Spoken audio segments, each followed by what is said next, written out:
All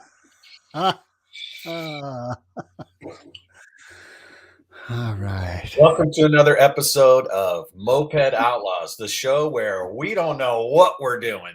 And we don't care. I care. No, you don't. Yeah, I do. Don't try to lie. Don't try to present yourself as No, I the care. heartfelt and white man. I Yeah. care, and it's okay that we don't know what we're doing. I Yeah. care that I don't know what I'm doing. It can be You okay. care? You care that you don't know what you're doing? Sometimes, if I know what I'm doing, I mess it up because I think I know. Yeah, exactly. Just Sometimes I another. think I know, and I do a good job. What's And the other possibilities?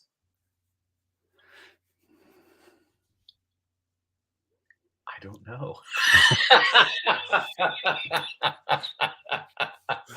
oh, Good job, Greg. Thanks for letting that go.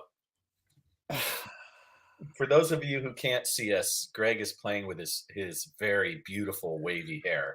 you think that's beautiful? I think it's a rat's nest. It's a Right? mess. See how that is? Like self-judgment. One person's rat's nest is another person's amazing freak flag. Yeah. Let my freak flag. It is a freak flag. That's for sure. Yeah. That is for sure. Yes.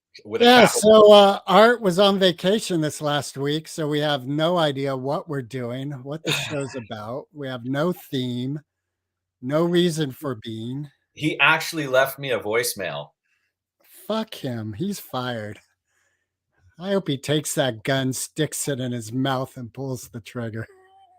He can't. It's too heavy. That's why he's crying. He doesn't even know what it is.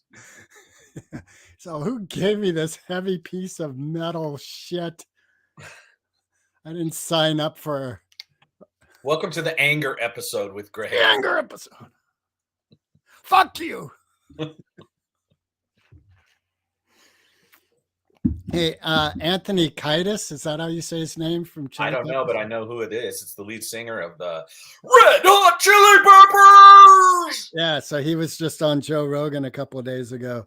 Yeah. It's a really good episode. One of the things that you know, just like the anger episode, he was like things where he kind of checks where he is in life, how he is in the world in the moment, and driving's one of them, you know, like, am I in a good place? Am I in a giving place? Or am I in a fuck you, get out of my way? But those are my words. But in essence, he was saying like these things in his life where he kind of checks, okay, where am I at? Who am I?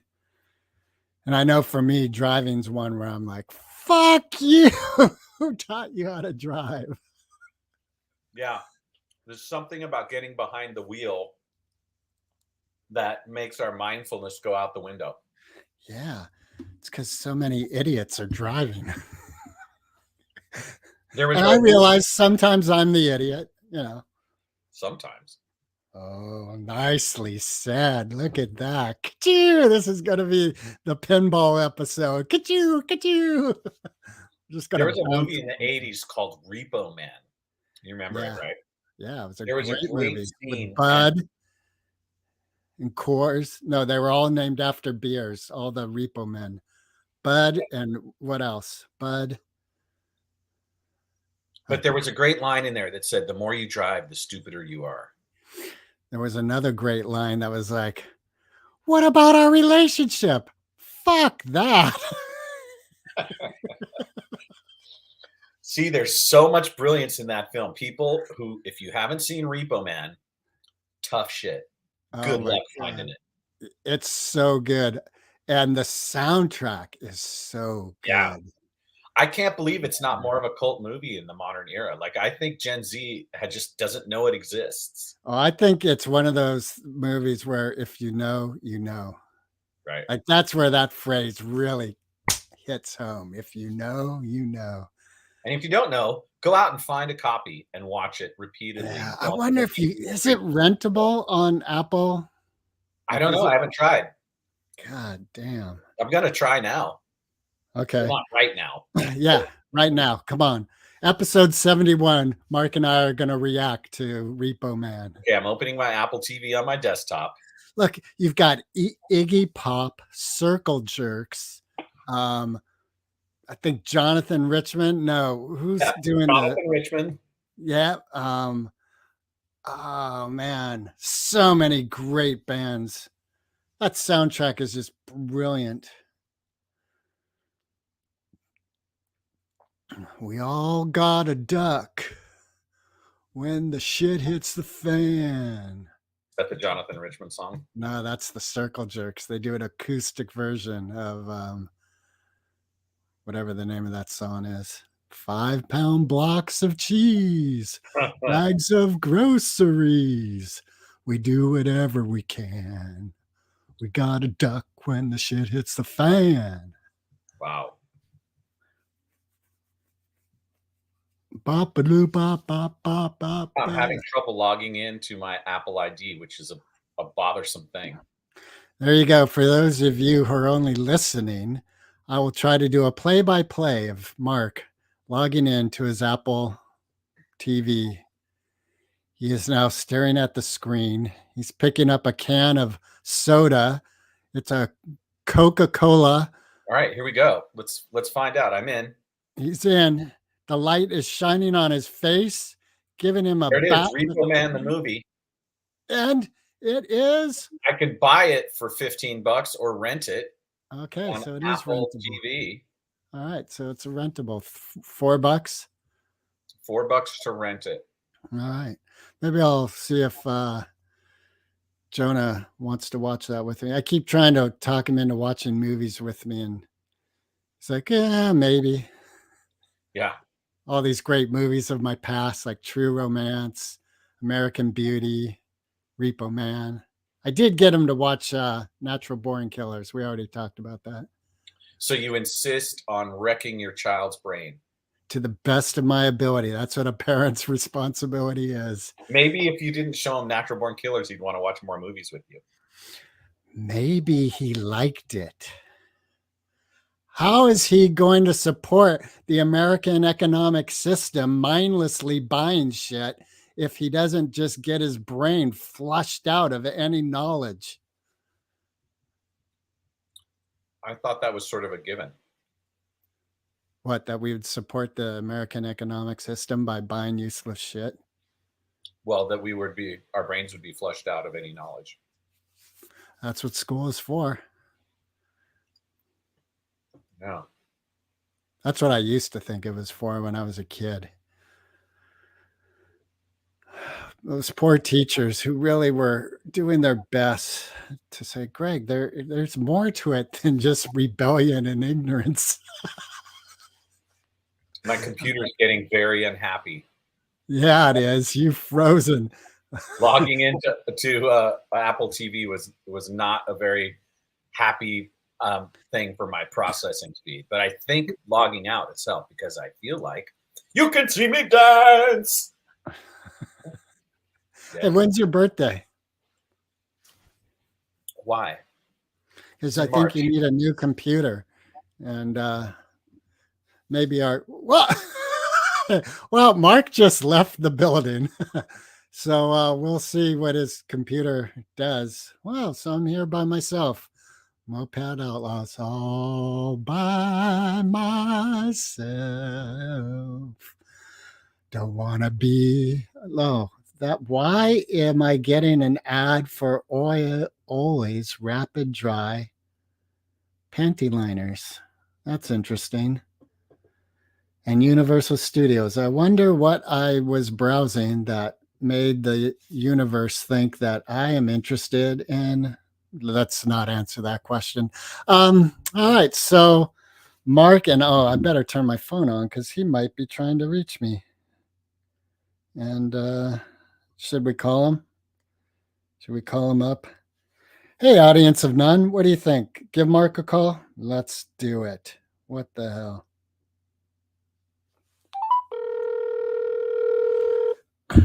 Paging Mr. Wendt. Paging Mr. Hi. Wendt.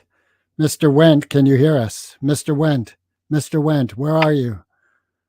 Well, sorry. You're what? So, I'm coming back.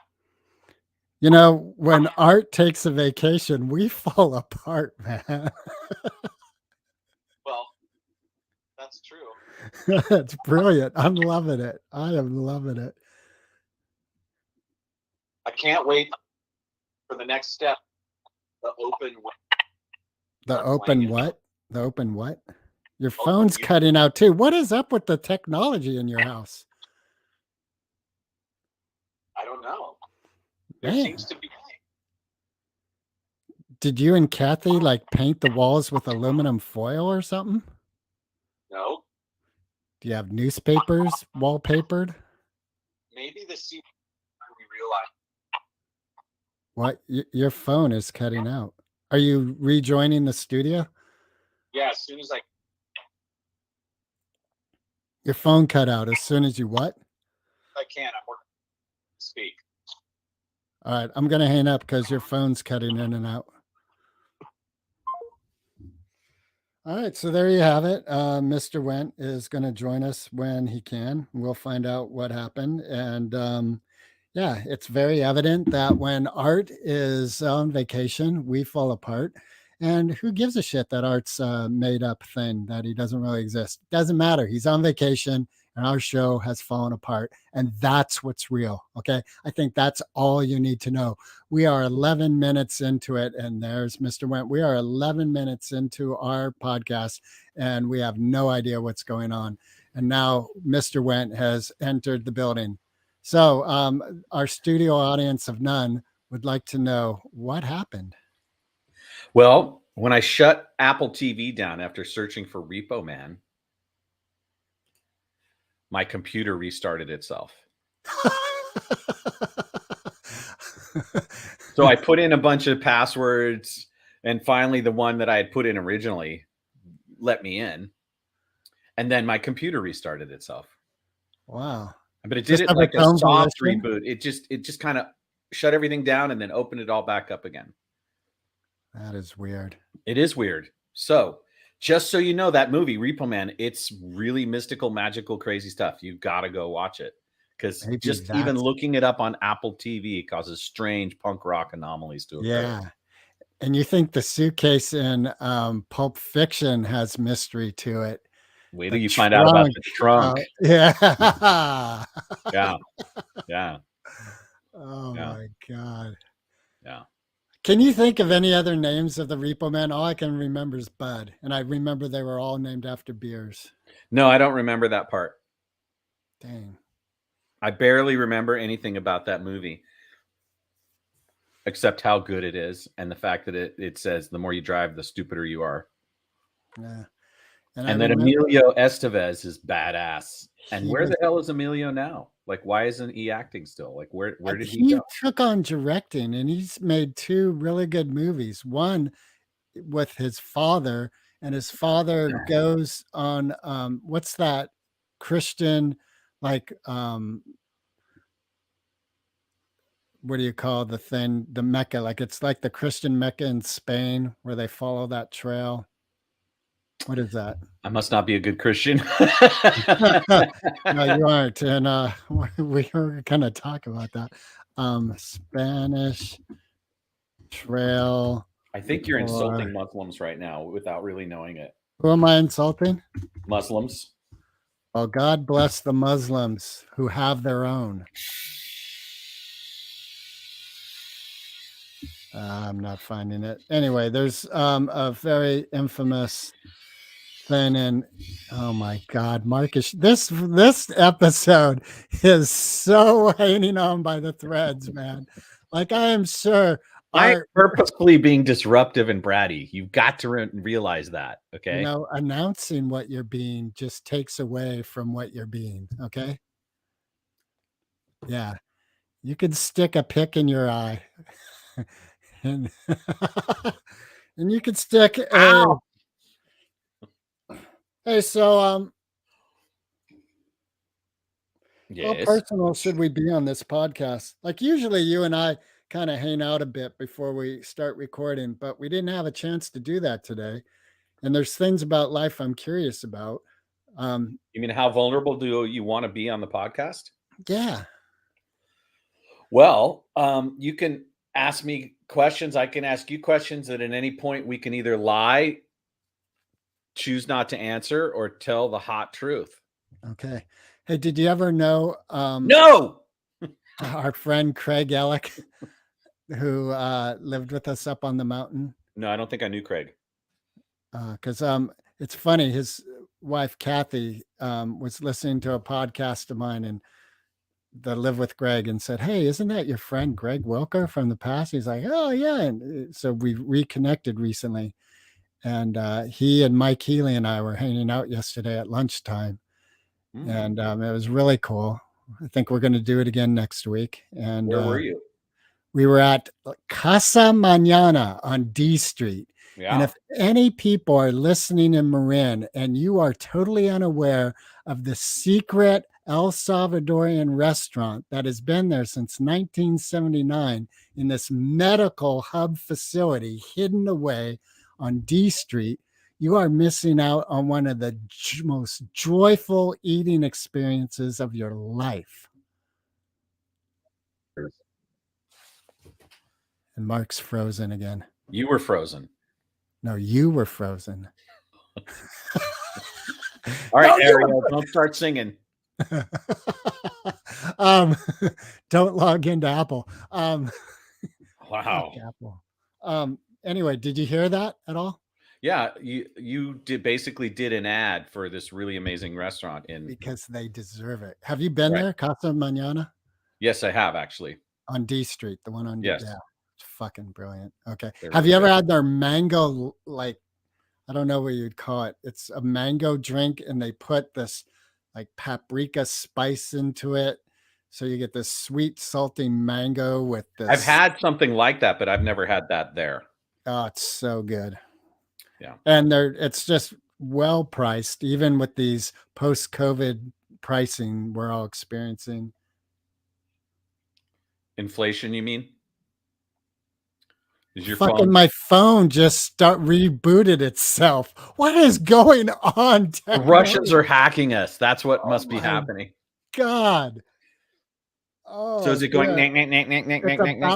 It's about to. You know that whole thing where if you want to hang up and dial, you could always unplug it. Just unplug it. I could. Yeah. It'll do the same thing, and you won't have to listen to it. So wild. What is going on, Mark? What is going on? Well, please, in all your hermetic wisdom. Hermetic wisdom? What's my hermetic wisdom say? No, harmonic. Harmonic wisdom. Harmonic. Hermans. I know where Hermans is. Okay. It's not far from Le Mans. Ton the inner labia, feel the juice run down thy chin. Look up to heaven, bring her around and begin to sin.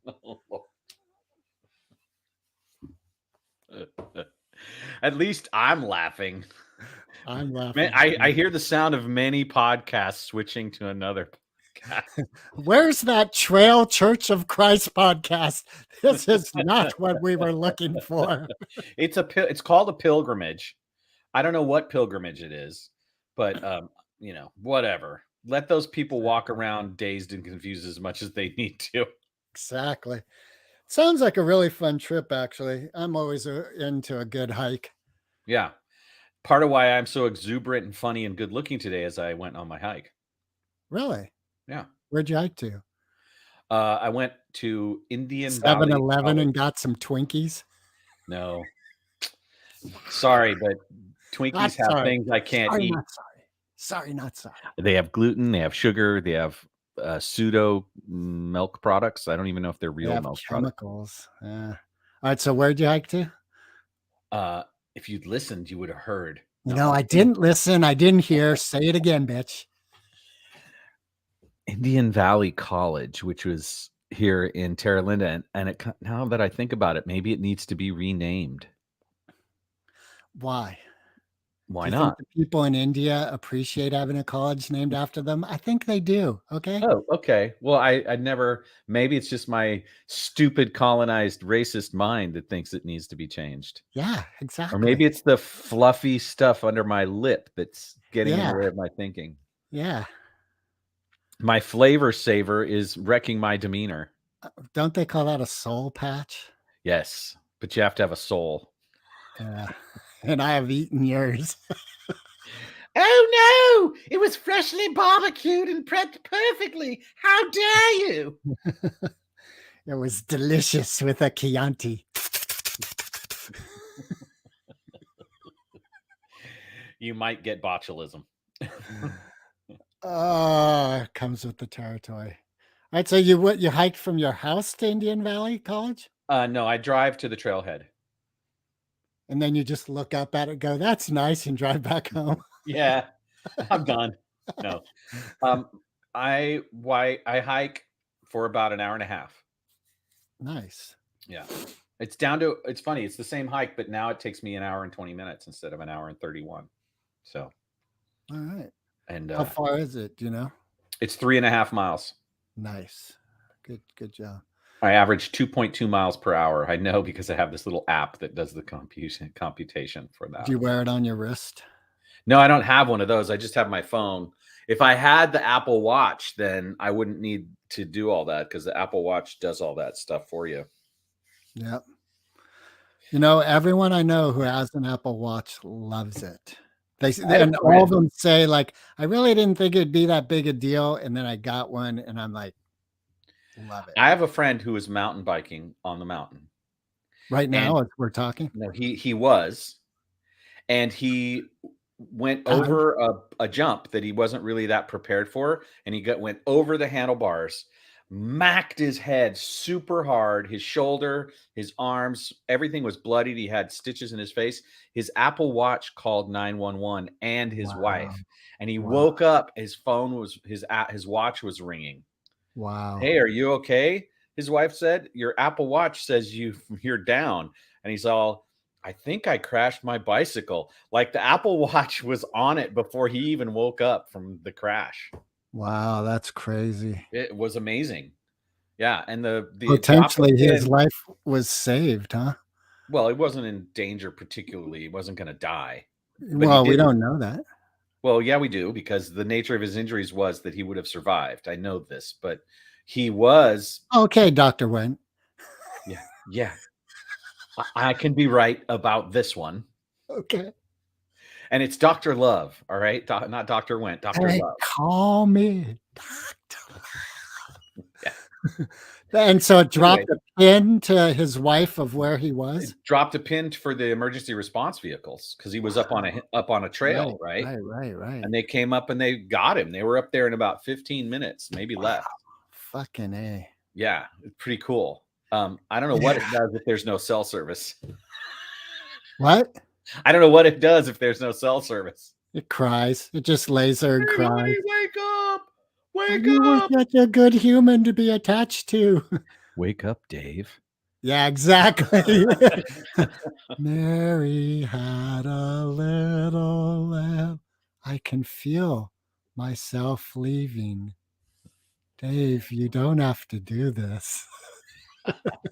For those of you who haven't seen 2001, you should be really whipped and there's smacked two around movies. for not seeing a great cinematic movie.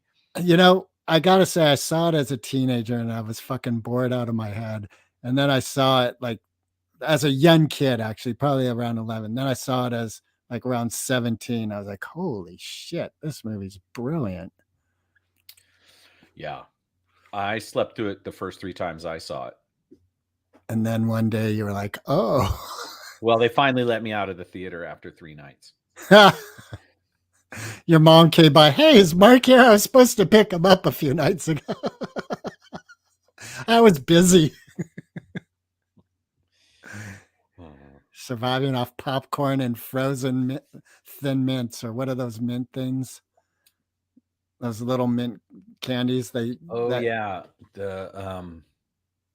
Yeah, I know what you mean. Are they thin mints? I think they are. No, they're not thin mints.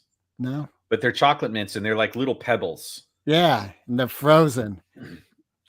They're mostly lecithin.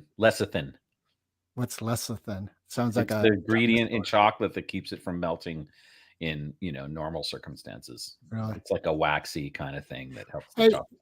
Do you follow that guy on he's got TikTok, Instagram, and he's a chocolatier that makes these amazing sculptures out of No, I've chocolate. seen his show, his TV show, but I don't follow him on the socials. Okay. He Fucking did a guy. show where he has a teaches a class in it. I don't Really? remember the name of it. It's awesome. Yeah, and he And makes it looks like stuff. Like he could make you a bicycle out of chocolate. yeah, he made a And you'd be like, safe that really worked, and in it are bars of gold, and they're made out like of chocolate. right, and you cut them, and there's like pastry in them or some, like Yeah. jellied He's something. an amazing artist. He is Yeah. really like he's one of the most amazing artists I've ever seen just because his medium just happens to be chocolate. But on Yeah. top, it's super realism and all of that stuff. Like he could make me a chocolate you and I wouldn't know. Yeah. And now and it's here talking to you, and you're like, "Yeah, Greg, why are you such an idiot?" And that's chocolate sculptures. It looks like broken. I don't know if he's been able to do the animatronic thing yet with chocolate, Oh. but right. What if you went through Pirates of the Caribbean and everything was made out of chocolate? It's like Willy Wonka meets Pirates of the Caribbean. Well, me personally, having overdosed enough on chocolate in my life, I know my limits now.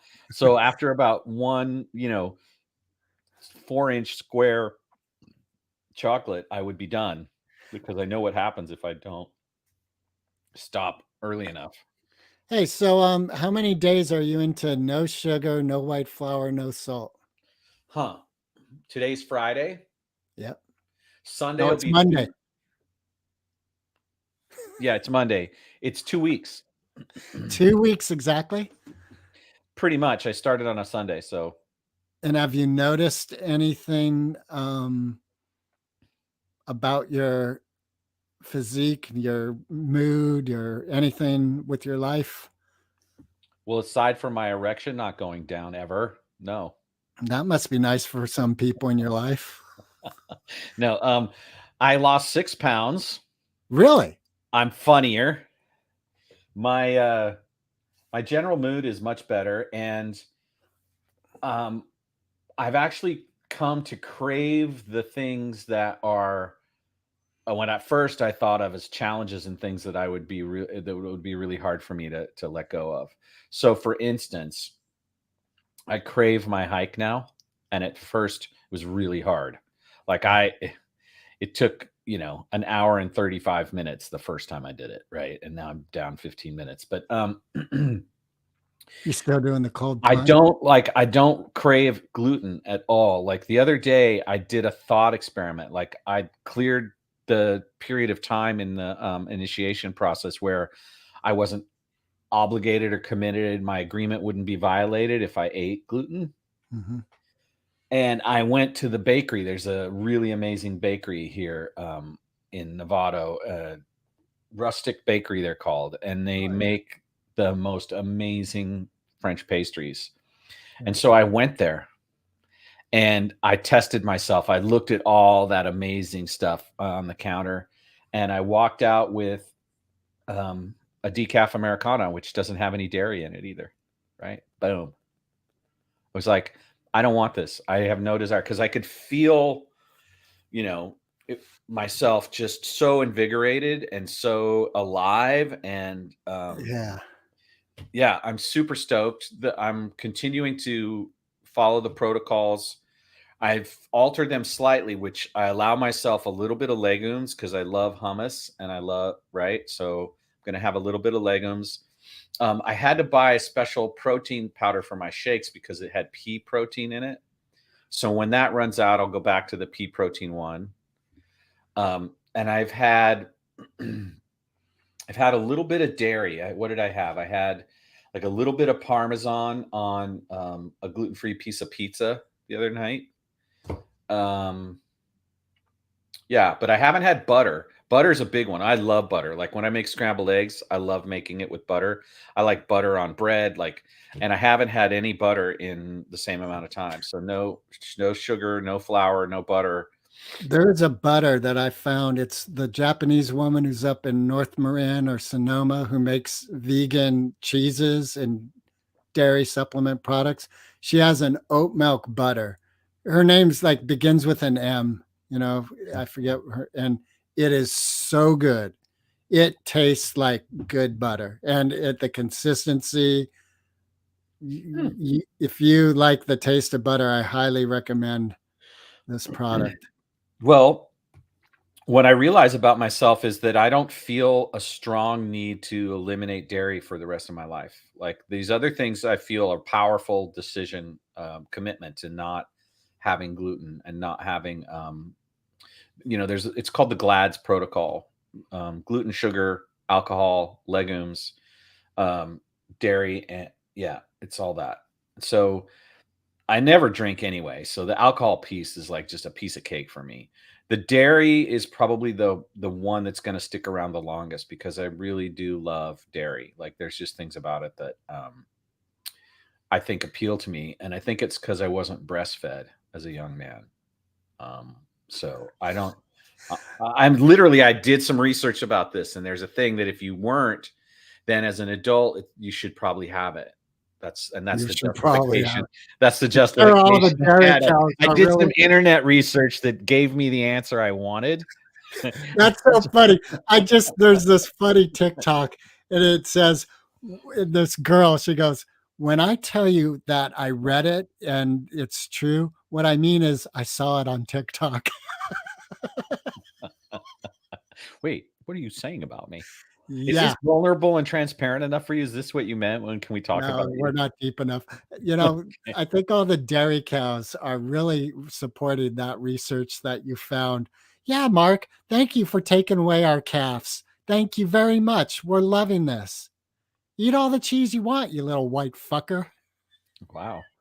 Do you have some resentment on behalf of angry cows? I thought Yep. California cows were happy cows. No, they're not. You can hear them crying as their children are taken away so that they can. Yeah, yeah, yeah. I would love to do an experiment and raise cattle purely on marijuana and see what their milk was like. Okay. Just feed no grass. Just I don't feed them. think cattle is the right word. What if they don't like marijuana, you donkey head? See, that's a stereotypical white male bullshit. Wow. Like Scientific I thing. throw out this really funny thing, and It's now not funny. here come the attacks. That's Like, right. Come on, trolls. Let's get them. okay, by all means. But if you're gonna do it, like bring some hemp cheese when you get here. Hemp cheese. That's one thing. I haven't really found a cheese that meets the plethora of cheese products that are in this planet. Yeah. But that's okay. I can do without that. Yeah. The last cheese I had was goat cheese. And if I have cheese again, it'll probably be goat cheese because that's just what I've heard is better for my enzymatic structure. Yeah. You know what's better for your enzymatic structure? I don't know, but you're going to tell me, aren't you? No, because I have no idea. Welcome to the episode. We don't know what we're doing. No. That's today's episode. Yep. Art's probably gonna fire us. Next week's Moped Outlaws episode will be two totally different people. That would be funny. Actually, we were talking the other day about inviting guests. Yes. So I think one of the things that's going to start happening is we're going to have guests finally on the podcast in beds. Well, we've always had beds. It's really obvious because yours is right behind you. What? No, it isn't. Yes. So I feel like a politician right now. What bed? And we are going to be. I guess we're going to be listed on Podmatch. Do you want me to do it? Because I have the. No, we have an account. We have an account with our email. The host. Okay. It's all there. I just had never followed through, and I was about to follow through, and it said, "Hey, do you have a intake form?" And I was like, you know what? That's a good idea. So no, we don't. But I'm going to stop this process right here. And yeah, so you just tell them that we're, the things that we're into: comedy, current events, sex, violence. I just bit my tongue. But for those of you who listened to our episode 69, you know what I was going to say. And Mark is turning red as he should. Hey, Oh, I'm not embarrassed as much. did your partner listen to that episode? No. You didn't get any phone calls from family or friends? So, I Mark, told yeah. her before she could listen to it. You said, "Oh, by the way, I shared I this." talked. We did an episode about sex, and I don't know. She might listen to it. She might not. Yeah. You said that Saturdays are a day that you and Kathy go for a hike, and you are funny. Like it's a We have comedy this day. thing called Comedy Saturdays, and the Yeah. idea is we start our day with some stand up on the television while we're making our breakfast or our morning, hot drink. It used to be coffee. It's not coffee anymore. Or we just kind of decide that there's a kind of looseness to the way we say stuff to each other so that humor can be there, which can be a little bit edgy because sometimes being funny, it doesn't land, right? You have to kind of keep an eye out for, offending people, getting canceled. And neither one of us wants to get canceled from this relationship by the other one.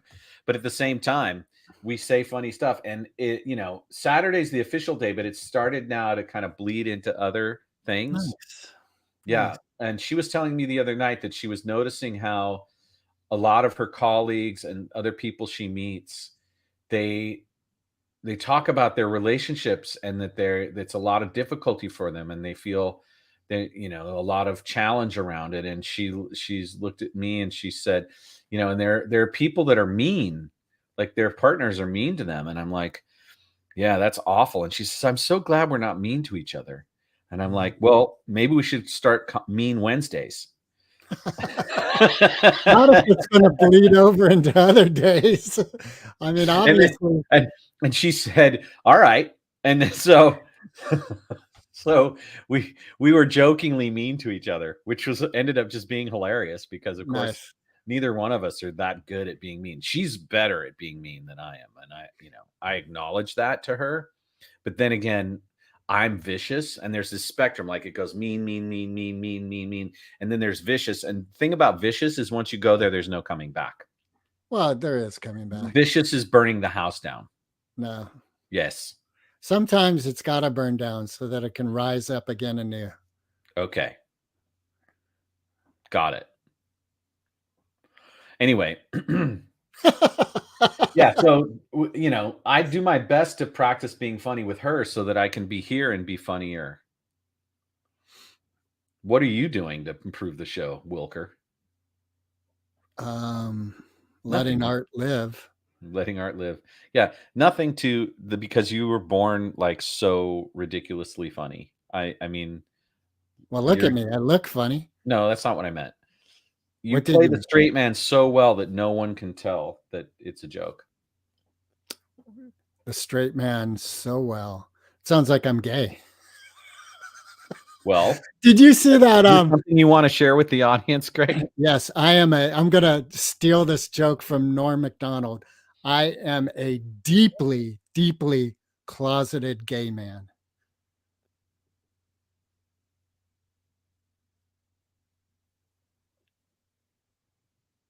I'm not sure what the joke is, but okay. There is no joke. Okay. You're just sharing something about myself. I'm a deeply, deeply closeted gay man. Okay. Well, so then on the talk I kept show, the gay man in my closet for a while. On a talk show. Until he begged to get out. And, like he said that on Conan, and Conan went, wait, you're saying you're gay?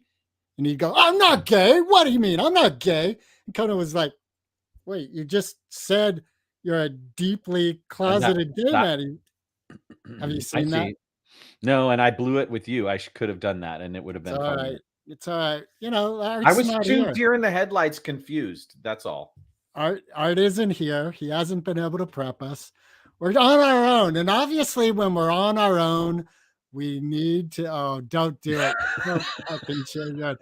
Mark just held up a vibrating dildo that he wanted to stick in his ass. And that is just crazy. There it is. Oh, dear. It's a shaver. It is. Oh, you shave your ass while you're having. Oh my God! What kind of multi-purpose functional thing is that?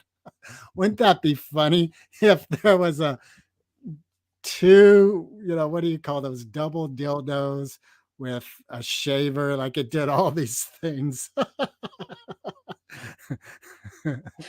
Oh my God. Get Like, clean, well of read. all the podcasts in the world, no one's ever said that. Like, I'm betting you that that's the first time anyone's ever said, what if there was a double dildo shaver that had multiple attachments? Yeah, yeah.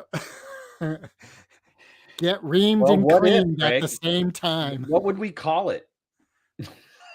What would be the branding? It would be called the double shot shaver. The double shot shaver. Okay. And it comes with a free pack of juicy fruit gum. Yep. And cigarettes for when you're finished. I like it. Yeah. Flavored cigarettes. Sell it to children. Jesus. Oh, I object. I bet you do. Yeah, that was a little dark. All right. That's it. I'm bringing it out now. Oh no. Mark, a clown nose, does that make you funny? Yeah, what's on the, looks like you got a pimple on your clown nose. It was just a piece of dust. See the Remember, clown man, you been are but neglected. dust, into dust you shall return. Did you ever participate in that ceremony of the Catholic Church? I don't know which one you mean. So I guess that's a no, because if you did participate, you'd know that phrase. Remember, man, you are but dust, into dust you shall return. Oh, that's Ash Wednesday when they put the dust cross on your forehead. Yep. So you did participate.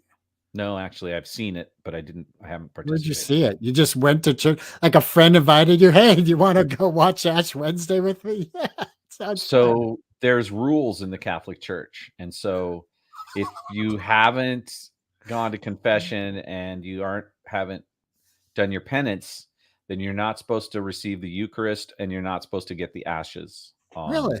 Yeah. I've never adhered to that. I'm not confirmed. I went through some training and some things. I've been baptized. And so that allowed me to marry a Catholic woman in a Catholic church. But I never was confirmed or converted. So there were certain things that if I did them, like they are not going to stop and check your ID. Like you're standing in front of the priest. He's not going to say, can I see your certification of having been admitted to the Catholic Church? No, he'll give you the freaking wafer. But if you know, all you need is first communion for getting Eucharist. Anyway, I took my respect for the practice seriously, which was that if I hadn't gone through their rituals and their preparatory things to receive the Eucharist, I wasn't going to go up and receive the Eucharist. It was insulting to everybody else in the building that had. But that didn't mean I wasn't deeply moved. I mean, honestly, the Roman Catholic Church did not move me, but the Russian Orthodox Church, the times I've spent with Russian Orthodox, that was deeply moving. Yeah, have you ever been to the John Coltrane Church? Ooh, I don't think so. In San Francisco?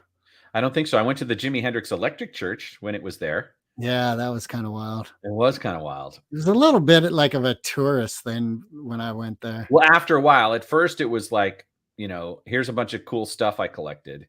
Yeah. And I'm trying to make enough money to pay the rent every month. Yeah. And so more and more that became an important commercial interest, which made it more of a touristy thing. Did you ever it was a little bit underwhelming, honestly.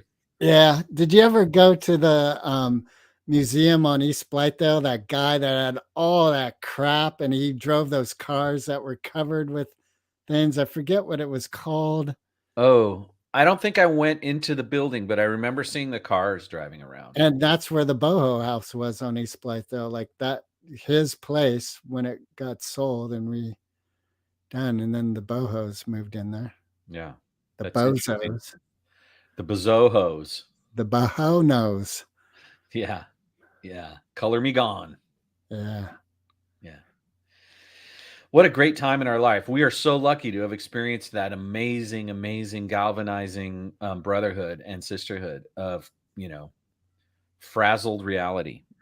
Yeah. And I think that we still are. Like, I think I'm very happy in life. I think that life is still exciting and changing. And you know what? That was the memorial video I did for my mom. Her very last words in the video are, I find life really exciting. Oh, that's cool. That's really cool. Yeah, it was fun to make that video. Yeah, I bet. Did it make you cry too? There were some points like, you know, that Ed Sheeran song, shopping, what is it? Shopping Mall Flowers or something like that. I'm not familiar with it. No. It's a song he wrote about his mom when she passed. And, you know, he's singing how he went and dumped the ginger beer down the sink and threw out the shopping mall flowers and gathered up some photos. And the chorus is something along the lines of, I know a heart that is broken is a heart that was loved, is a life that was loved, you know. And That's awesome. What a great line. He's really brilliant. yeah, he really is. He really is. Yeah.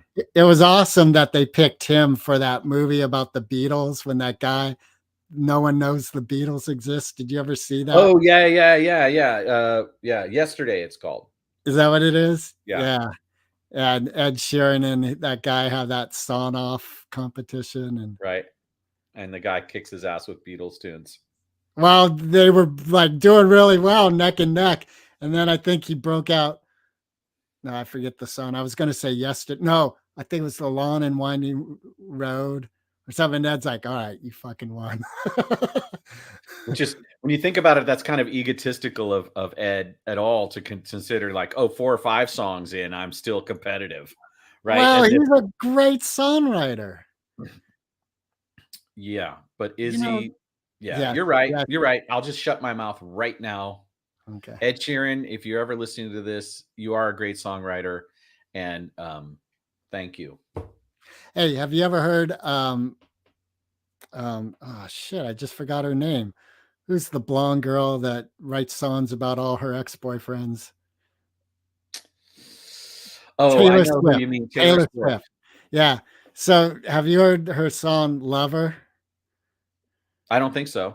Oh, it's a great song. She writes great songs. Yeah, I watched the documentary about her that I thought was really good. Once I'd watched that, I felt a lot more inclined to listen to her music.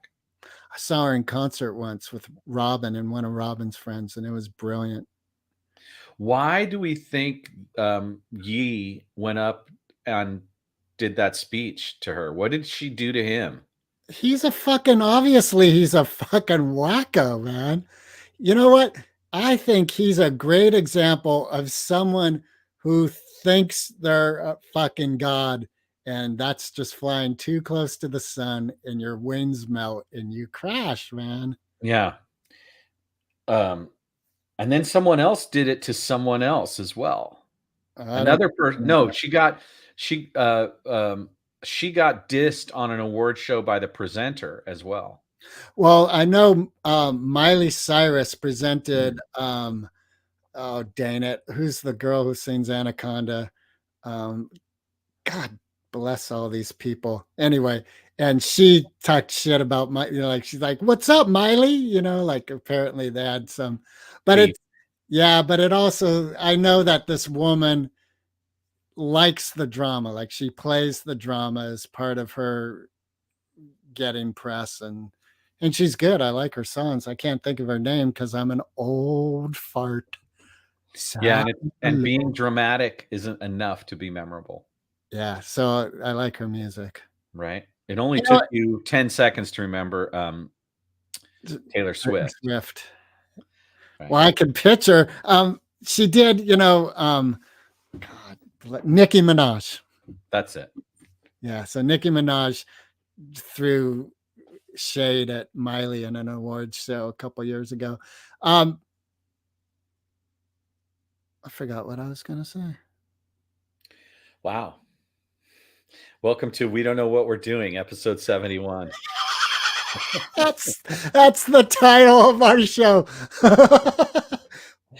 Last night I was watching on Amazon Prime. I was watching a documentary about the making of Tommy and the Who were talking about that album and how at that point in their career they had a series of singles, and they were not gonna.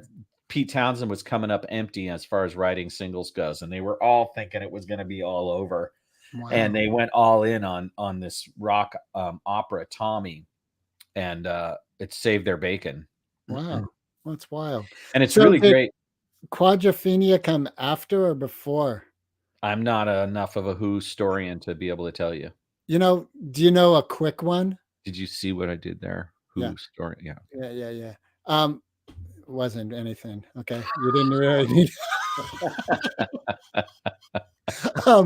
You know, they have a quick one, which is a little 3-song and story. And Pete said like that was something he had been working on, is to tell a story. Yeah, they mentioned that in the documentary. I forget the name of it, but they said, we'd done a short version of an opera before that, but this was the full thing. And there were some great stories. One of the stories he told was one. It's called A Quick One. Oh, A Quick One. Yeah. That's what she said. Yeah, and then she never came back again. Yeah.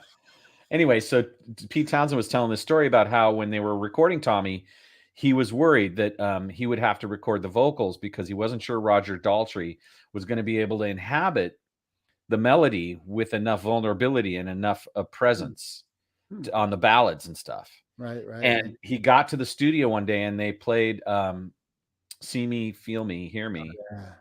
And he was like, oh, I knew as soon as I heard it that Roger was going to be able to just nail it. Wow. Because he had all the emotional resonance that it needed.